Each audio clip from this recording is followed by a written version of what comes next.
kung naghahari ang pag-ibig sa inyo, ang pag-ibig sa isa't isa, sa tulong ng Panginoon, ang Panginoon hindi magkukulang sa kanyang paggabay sa inyo.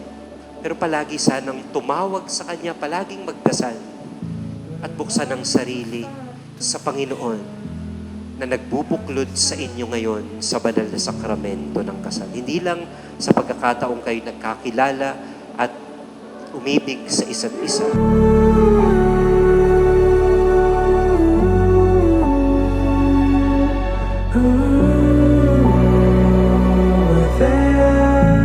After ko mag-graduate ng high school, pumunta na agad ako sa Manila. And then, ayun, biglang may nag-text. Yung palang nagbigay sa kanya. Nagulat ako kasi ang nagbigay sa kanya is yung schoolmate ko. Pinakilala po siya ng workmate ko po dati. Doon na po kami nag-start mag-ka-textmate. Uso pa dati yung text-text lang, gano'n. Hindi ko akalain sa sarili ko na darating kami ngayon sa punto na nandito na kami nagpapakasal. See the leaves are changing, scattered under me.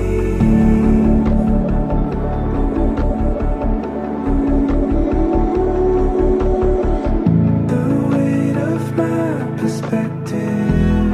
Ano ba siya nandigo sa akin? Ang tagal na kasi. Through texting lang, tapos parang yung yung communication is parang parang wala lang. So sabi ko naman, siyempre wala. Eh siyempre tinanong ko rin siya kung may jowa na siya. Sabi naman niya wala. So nag-decide kami na magkita. Ayun, kami na agad, charot. Parang may spark naman. Kahit pa paano is may spark. So, yun na yun.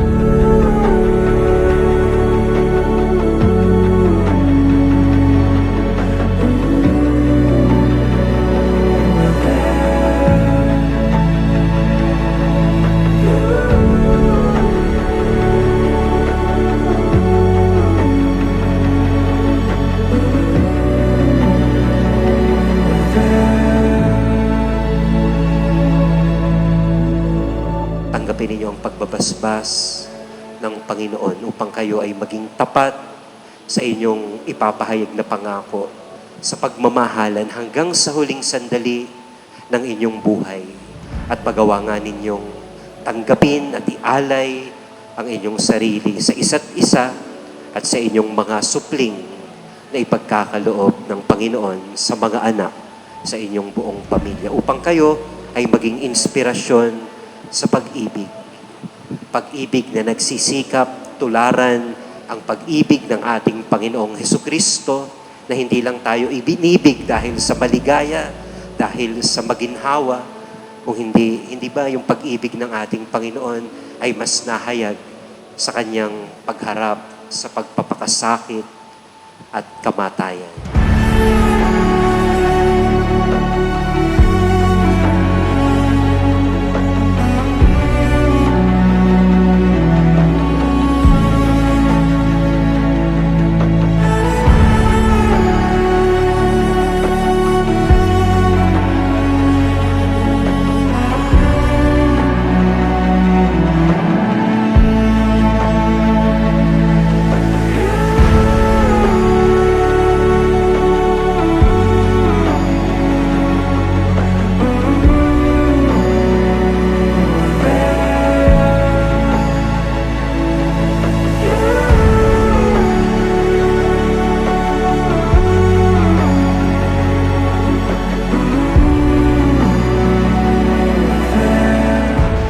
Hindi ko siya lulukuhin.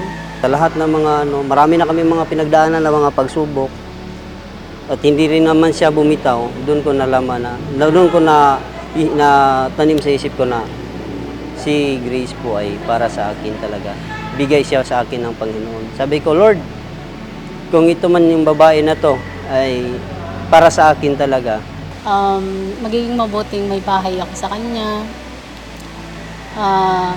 Lahat ng desisyon namin is pag-uusapan namin dalawa.